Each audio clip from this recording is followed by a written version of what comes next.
नमस्कार, मैं हूं डॉक्टर गौतम सिंह और आज हम लोग चर्चा करेंगे उपमा अलंकार की। बहुत ही साधारण अलंकार है। एक बार समझ लेने के बाद कोई भी आशंका, कोई भी डाउट इसमें नहीं रह जाएगी। बहुत आसानी से पहचान सकते हैं। उदाहरण भी ऐसा लेंगे कि जो समझने में तो अच्छा होगा ही, सामाजिक ज्ञान और साहित्यिक ज्ञान के लिए भी अच्छा होगा।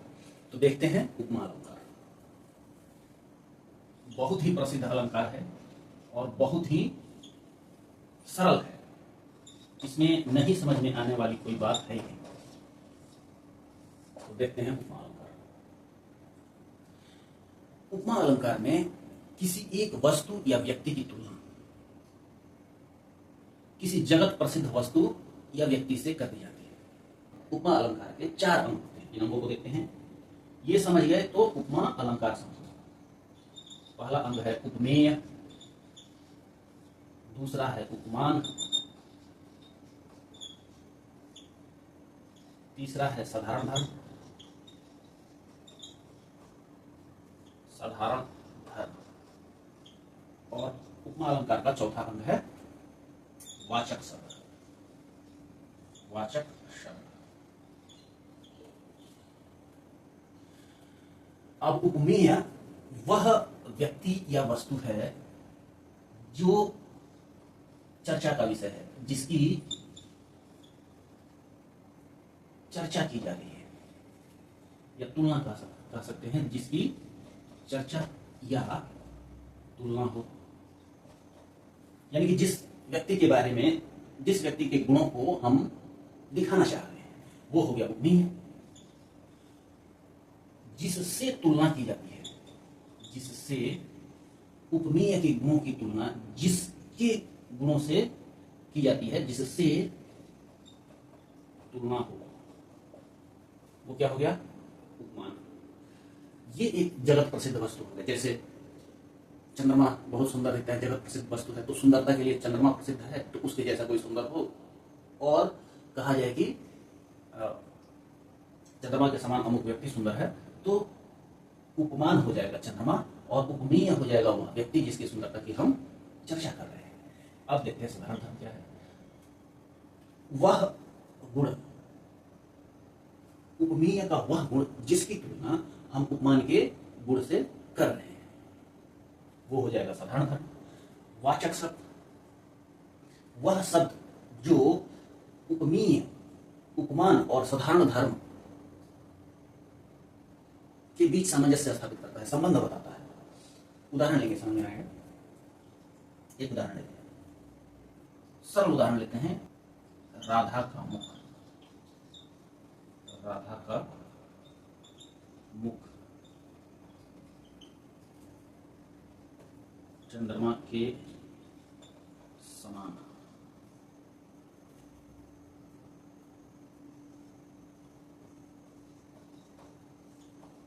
उज्ज्वल है।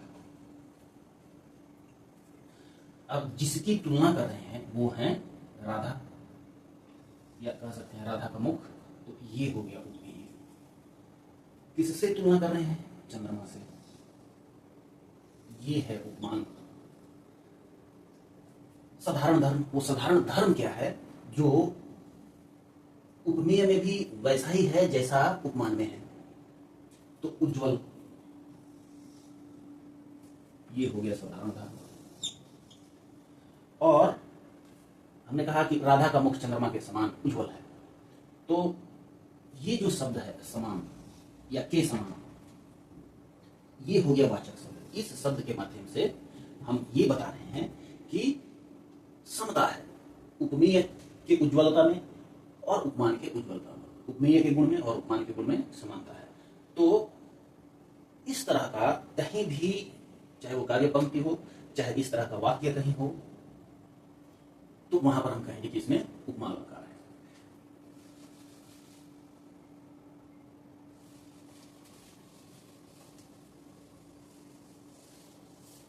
ये तो हो गए उपमा के अंग। अब देखते हैं कि उपमा के प्रकार कितने हैं। अब उपमा अलंकार 3 प्रकार का होता है।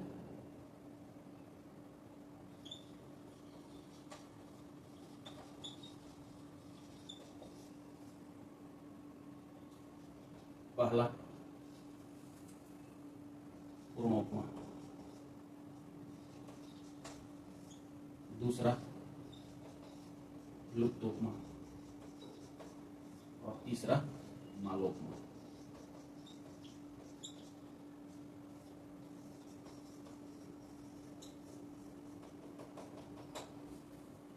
पूर्णोपमा किसको कहेंगे? जिसमें ये चार के चार अंग विद्यमान हो, ये चारों अंग, उपमा के चारों अंग विद्यमान हो। जिस अलंकार में उपमा के ये चारों अंग विद्यमान हो वहां होगा पूर्णोपमा अलंकार।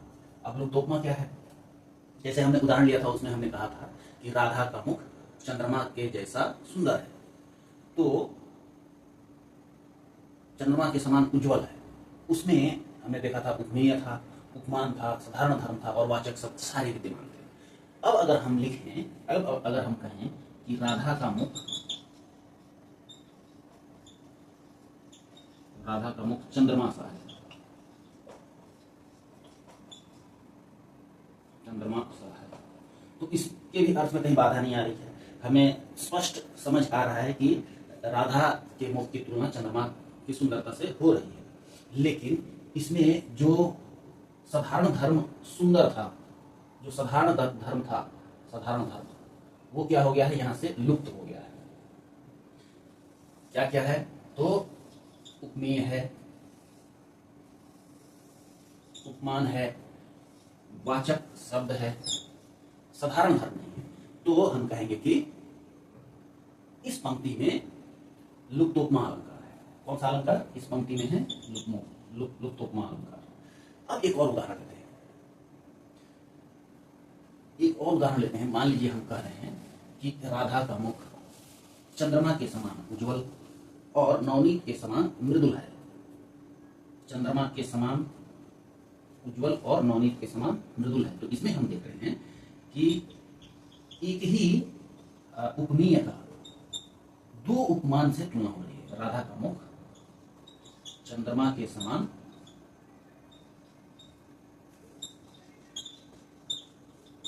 उज्जवल और नवनीत, नवनीत मतलब मक्खन, नवनीत के समान मृदुल है।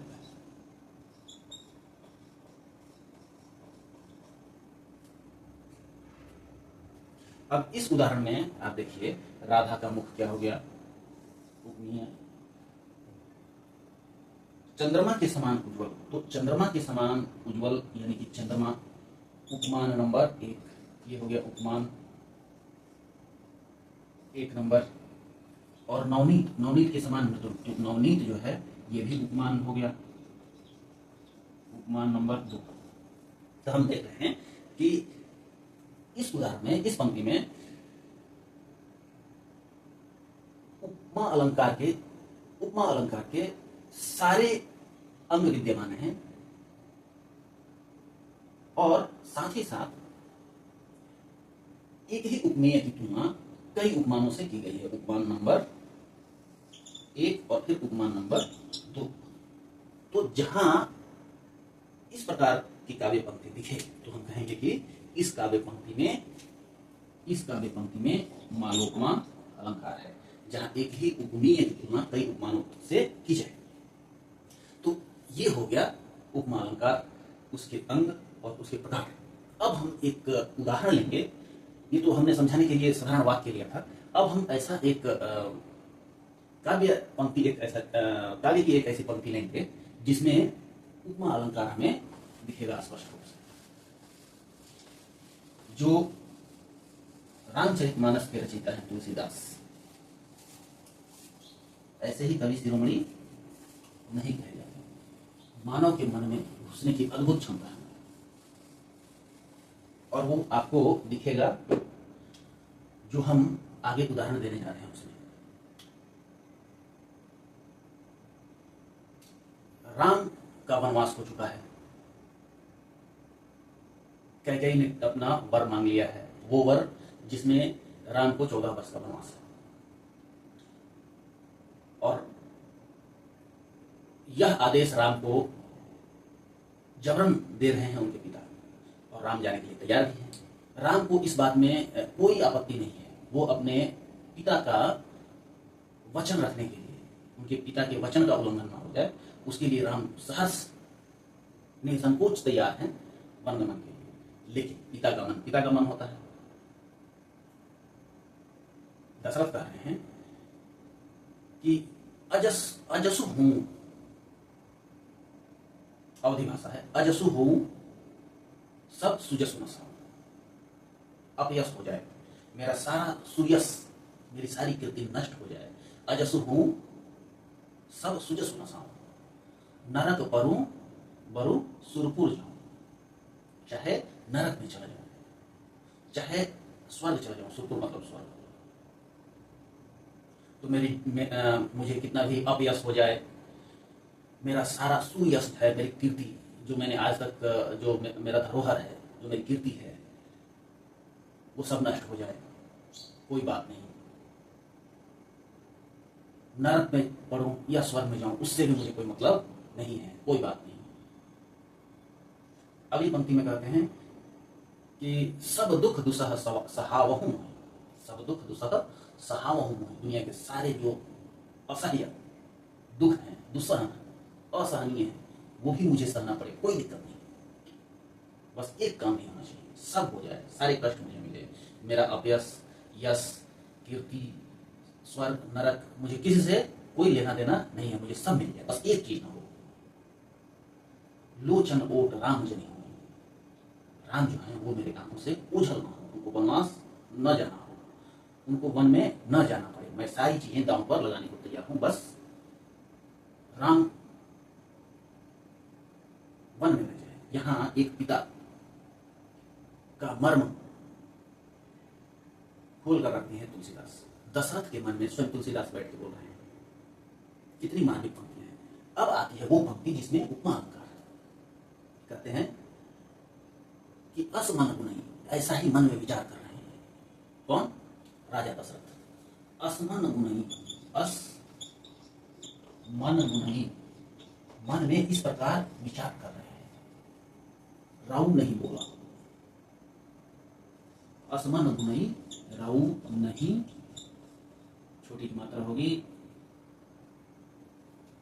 अवधि भाषा है, असमन गुणई राउ नहीं बोला, मन में बस सोच रहे हैं, बोल नहीं पा रहे हैं, भाव विह्वल है, रुधे हुए कंठ है, बोल नहीं पा रहे हैं, विचार बस कर पा रहे हैं, उनके मन में ये बातें आ रही हैं जो हमें अभी कहें कि सब कुछ नष्ट हो जाए, सब कुछ हो जाए, बस राम आंखों से ओझल ना हो। असमन गुणई, ऐसा मन में ही विचार कर रहे हैं, बोल नहीं पा रहे हैं, भाव विह्वल है, रुद्ध कंठ है। असमन गुणई राउ नहीं बोला, पीपर पात सरिस नहीं बोला, बोल तो पा नहीं रहे हैं, लेकिन ऐसा है नहीं कि हमारे अंदर कोई भाव हो और वो प्रकट ना हो।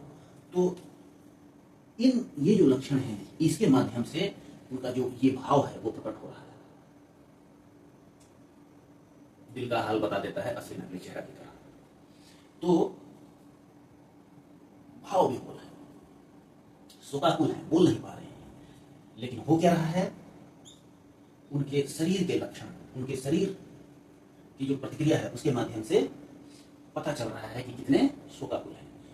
मन में ऐसा विचार कर रहे हैं, बोल नहीं पा रहे हैं, लेकिन पीपर पात सरिस मन बोला। पीपर पात मतलब पीपल का पत्ता, पीपल का पत्ता आपने देखा होगा, पीपल का पत्ता हल्की हवा में भी ऐसे ऐसे डोलते रहता है। सरिस मतलब समान, मन मतलब मन, डोला मतलब डोला। तो पीपर पात सरिस मन डोला।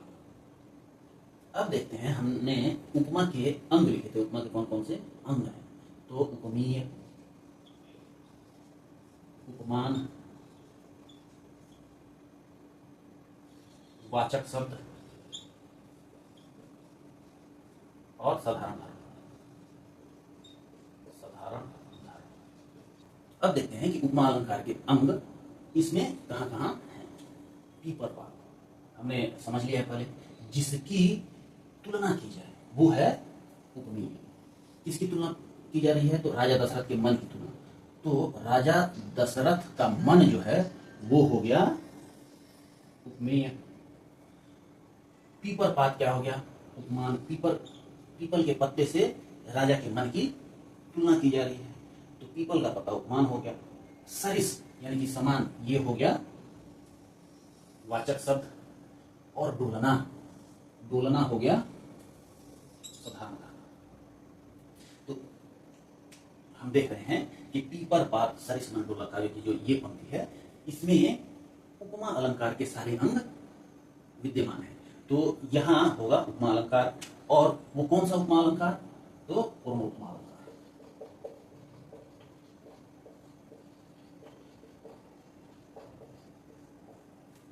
तो ये रहा उपमा अलंकार। आशा है आपको ठीक से समझ आया।